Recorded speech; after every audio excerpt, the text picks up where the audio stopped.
Grow ബാഗിൽ നമ്മൾ കുറച്ച് നീലച്ചേമ്പ് നട്ടിരുന്നു. അത് പറിക്കാനുള്ള സമയമായിട്ടുണ്ട്. അത് നമുക്ക് പറിച്ചു നോക്കാം. ചേമ്പ് കൃഷി ചെയ്യുമ്പോൾ നമുക്ക് നിലത്ത് മാത്രമല്ല ചാക്കിലാണെങ്കിലും ഗ്രോ ബാഗിലാണെങ്കിലും ഒക്കെ വെച്ച് കഴിഞ്ഞാൽ നല്ല വിളവ് കിട്ടും.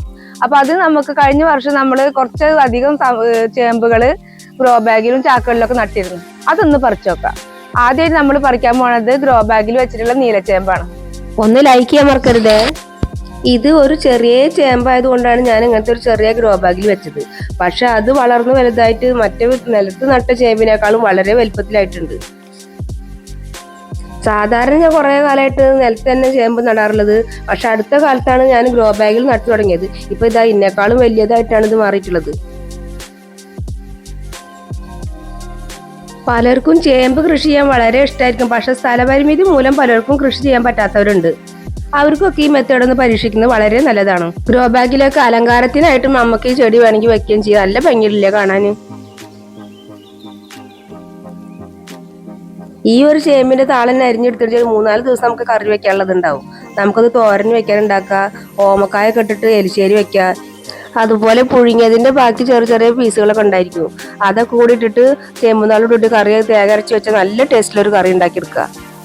പണ്ടത്തെ ആളുകൾ പറയും ചേമ്പുനാളും കഴിച്ചാൽ പൗഡർ ഉണ്ടാകുന്നു. അന്ന് പിന്നെ മേക്കപ്പ് ഒന്നും ഇല്ലല്ലോ. ഇപ്പൊ നമുക്ക് ചേമ്പുനാളും കഴിച്ചാൽ മേക്കപ്പ് ഉണ്ടാന്ന് പറയാ. ഇതിന് കട എത്രത്തോളം ഉണ്ട് നമ്മൾ നോക്കിയിട്ടില്ല കേട്ടാ. ചേമ്പുനാളിന്റെ കൂടെയാണ് ഇപ്പൊ നമ്മൾ പറഞ്ഞത്. ഇനി ചേമ്പ് നട്ടിട്ട് അതിന് കടലേറ്റ് സങ്കടമൊന്നും വേണ്ട. ഇത്രത്തോളം ചേമ്പുനാളെ നമുക്ക് അത് അതിൽ നിന്ന് അരിഞ്ഞെടുക്കാൻ പറ്റിയില്ലേ. ശരിക്കും പറഞ്ഞാൽ നമ്മുടെ ചേമ്പിന് ഒരു ചെറിയ ഗ്രോ ബാഗ് ഒന്നും പറ്റില്ല കേട്ടാ. അത്യാവശ്യം വലിപ്പമുള്ള ഒരു ചാക്ക് തന്നെ വേണം. എന്നാലും അതിന് അധികം സ്പേസ് കിട്ടുള്ളൂ. നീലച്ചേമ്പിന് സാധാരണ വെള്ളച്ചേമ്പിന്റെ അത്ര വണ്ണം വെക്കില്ല കട. അത് ചെറിയത് നീളത്തിൽ പോവുക ചെയ്യുക. പക്ഷെ വെള്ളച്ചേമ്പിനേക്കാളും വളരെ ടേസ്റ്റുള്ള സാധനമാണ് നീലച്ചേമ്പ്. നിലത്ത് വെച്ച് കഴിഞ്ഞാൽ ഈ ചെടവേരുകൾ ഒരുപാട് നീളത്തിലാണ്ട് പോകും. പക്ഷെ കട ചിലപ്പോൾ പലപ്പോഴും കുറവാകാറുണ്ട്. പക്ഷെ ഗ്രോ ബാഗിൽ വെച്ചപ്പോഴാണ് ഇതിന്റെ വ്യത്യാസം മനസ്സിലാവുന്നത്.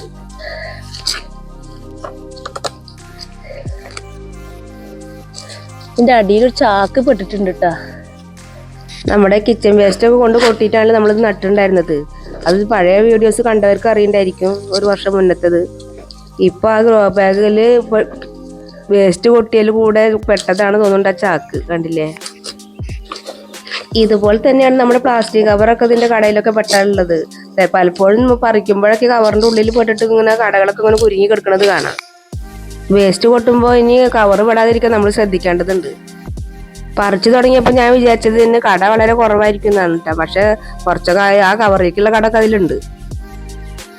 ഒന്നും കൂടി വലിയ ഗ്രോ ബാഗും അതേപോലെ നിലത്തൊക്കെ ആണെച്ചെങ്കിൽ ഇതിന്റെ കട വളരെ നീളത്തിലൊക്കെ പോകട്ടാ. സാധാ മറ്റു ചെറിയ ചേമ്പ് പോലെയല്ല, കുറച്ചധികം നീളത്തിൽ മെലിഞ്ഞ് നീണ്ടു പോകാറാണ് പതിവ്.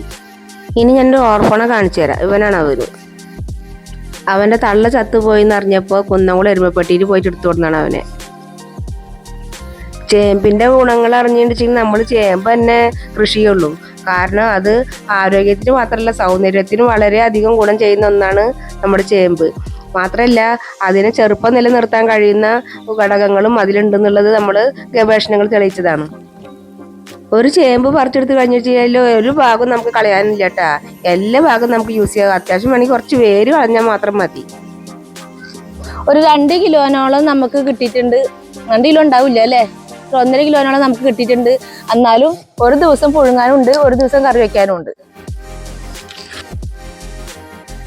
ചേമ്പ് പറിച്ചു കഴിഞ്ഞിട്ട് രാവിലെ പറിക്കുകയാണെങ്കിൽ ഇതേപോലെ ബ്രേക്ക്ഫാസ്റ്റിനുള്ള ചേമ്പ് നമുക്ക് പുഴുങ്ങാനും കിട്ടും.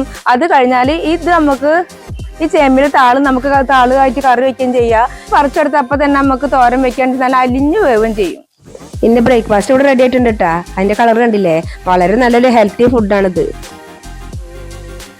ചേമ്പ് ഇഷ്ടമുള്ളവരൊക്കെ ഒന്ന് കമന്റ് ചെയ്യണേ, ഒരു ലൈക്കും തരണേ.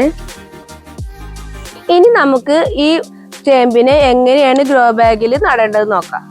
അതിന് വേണ്ടിയിട്ട് ഞാൻ ഈ ചേമ്പിനെ ഒന്ന് നീരൊക്കെ വലിയാൻ വേണ്ടിയിട്ട് ഒരു 2 ആഴ്ച മാറ്റി വെച്ചിട്ടാണ് ഇത് നടന്നത്. അല്ലെങ്കിൽ അതിന് തോന്നില്ലേ നമ്മളെ കഴിഞ്ഞ ലൈഫ് തന്നെയാണ് ഇതെന്നുള്ളത്. ഇതൊരു പുതിയ ലൈഫാണെന്ന് അറിയാൻ വേണ്ടിയിട്ട് തന്നെയാണ്. ഒന്ന് നീരൊക്കെ വലിഞ്ഞിട്ട് ഒന്ന് മാറ്റി വെച്ചതിന് ശേഷം വേണം. അതിൻ്റെ വേരുകളൊക്കെ മുറിച്ച് മാറ്റിയിട്ടുണ്ട് ഞാൻ. ഇനി ഒരു ഇത്ര നീളമുള്ള ഭാഗം ഞാൻ കട്ട് ചെയ്ത് കളഞ്ഞിട്ടുണ്ട്. എന്നിട്ട് വേണം നമ്മളിതിനെ നട്ടു കൊടുക്കാൻ. അതിന് വേണ്ടിയിട്ട് ഞാൻ ഒരു വലിയ ചാക്കാണ് എടുത്തിട്ടുള്ളത്. അല്ല കഴിഞ്ഞ പ്രാവശ്യത്തെ പോലത്തെ അബദ്ധം നമുക്ക് പറ്റാൻ പാടില്ലല്ലോ. കഴിഞ്ഞ പ്രാവശ്യം നമ്മൾ ഗ്രോ ബാഗിൽ വെച്ചോണ്ട് ഒരു 1.5 കിലോത്തോളം മാത്രം നമുക്ക് കിട്ടിയിട്ടുള്ളൂ. ഇനി നമുക്കൊരു 4-5 കിലോ തന്നെ ഉണ്ടാക്കിയെടുക്കാൻ വേണ്ടിയിട്ടാണ് ഇത്ര വലിയൊരു ചാക്ക് ഞാൻ എടുത്തിട്ടുള്ളത്. എന്നും ചെയ്യാറുള്ളത് പോലെ തന്നെയാണ് ഞാൻ പച്ചിലയും കരിയിലയും അതേപോലെ ഒക്കെ നിറച്ചെടുത്തിട്ടുണ്ട്. അത് നമ്മൾ സാധാരണ ചെയ്യണോണ്ട് തന്നെയാണ് ഞാനത് കാണിക്കാത്തത്. നിറച്ച് കണ്ടില്ലേ. ഇനി ഇതിലേക്ക് നമ്മൾ കുറച്ച് ചാണകപ്പൊടി വിതറി കൊടുക്കുകയാണ്. ഇത് പെട്ടെന്ന് ഡീകമ്പോസ് ആവാൻ വേണ്ടിയിട്ടാണ് ഞാനിത് ചെയ്ത് കൊടുക്കുന്നത്. ഇത് 2 കൂടി ചേർന്നിട്ട് ഇത് 3 കൂടി ചേർന്നിട്ട് നല്ല വളമായിട്ട് മാറും. ഇനി ഇതിൽ അധികം മണ്ണ് ചേർത്ത് കൊടുക്കേണ്ടതില്ല. കുറച്ച് മണ്ണ് നിറച്ച്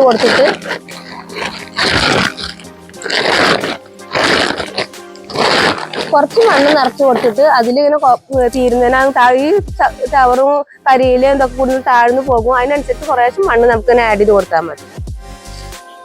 ഞാൻ കുറച്ച് മണ്ണ് ഇട്ട് കൊടുക്കുകയാണ്. ഗ്രോ ബാഗ് കൊട്ടിയിട്ടുള്ള മണ്ണാണ്. ഇതിന്റെ മണ്ണിന്റെ കളർ കണ്ടില്ലേ, നമ്മുടെ കരിയിലൊക്കെ അരിഞ്ഞിട്ട് ഇതേപോലെ ആയി മാറി ഉള്ളിൽ കിടന്നിട്ട് കറുത്ത കളറായിട്ട് മണ്ണുമായിട്ട് മാറിയിട്ടുണ്ട്. ഇതൊക്കെ നമുക്ക് വെറുതെ നാശിപ്പിക്കേണ്ട ആവശ്യമില്ല. ഇതേപോലെ വീണ്ടും വീണ്ടും നമുക്ക് റീയൂസ് ചെയ്യാൻ പറ്റും.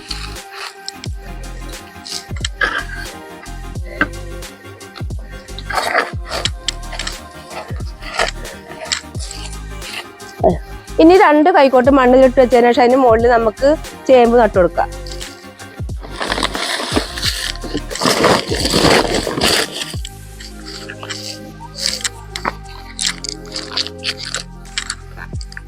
ഇതൊക്കെ അങ്ങനെ ചീഞ്ഞ് പോയിക്കോളും.